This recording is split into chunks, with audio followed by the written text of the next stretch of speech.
Malam itu, hujan turun rintik di desa Kaliwungu. Angin membawa aroma tanah basar dan suara dedaunan yang berbisik. Di sebuah rumah besar peninggalan zaman kolonial, keluarga Wiratama baru saja pindah dari Jakarta.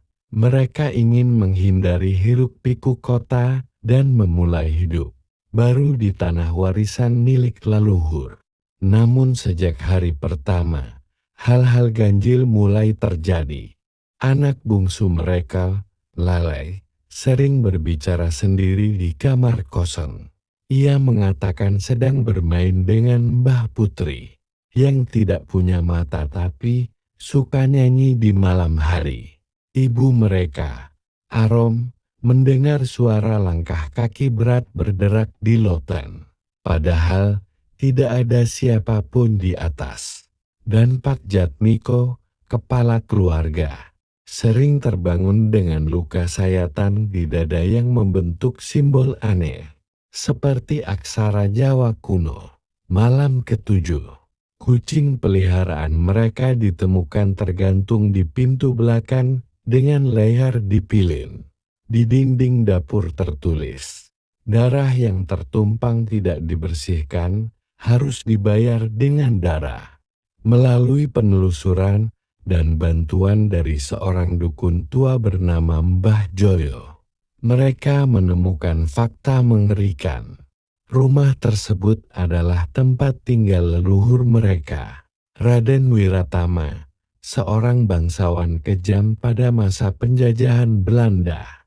Raden Wiratama dikenal suka menyiksa budak, mengambil paksa istri orang, dan menenggelamkan anak-anak kecil di sumur demi kesaktian. Sebelum dibunuh oleh rakyat yang memberontak, ia mengutuk darah keturunannya agar tidak pernah tenang. Setiap 3 generasi, kutukan itu akan aktif kembali dan kini, keluarga Pak Jatmiko adalah generasi ketiga. Gangguan menjadi semakin parah. Listrik rumah sering padam pada pukul 1.13 menit. Dini hari waktu yang sama ketika Raden Wiratama dibunuh. Arum ditemukan pingsan di kamar mandi dengan rambutnya tercabut hampir seluruhnya. Dan yang paling mengerikan, pada malam ke-14, Lala ditemukan meninggal di tempat tidurnya. Matanya terbuka lebar, mulutnya membentuk senyum kaku, dan di dadanya terukir tulisan, darah telah dibayar. Tapi kutukan belum lunas. Mbah Joyo mengatakan satu-satunya cara menghentikan kutukan adalah dengan menggali sumur tua di belakang rumah, tempat korban Raden Wiratama dibuang, lalu melakukan ritual pemutusan darah dengan mempersembahkan sesuatu yang dicintai leluhur itu, kehormatan. Mereka harus membakar semua peninggalan keluarga, termasuk pusaka, foto leluhur, dan buku silsilah yang diwariskan turun-temurun. Dan seseorang dari garis keturunan harus rela dikubur hidup-hidup sementara. Doa pemutusan dibacakan.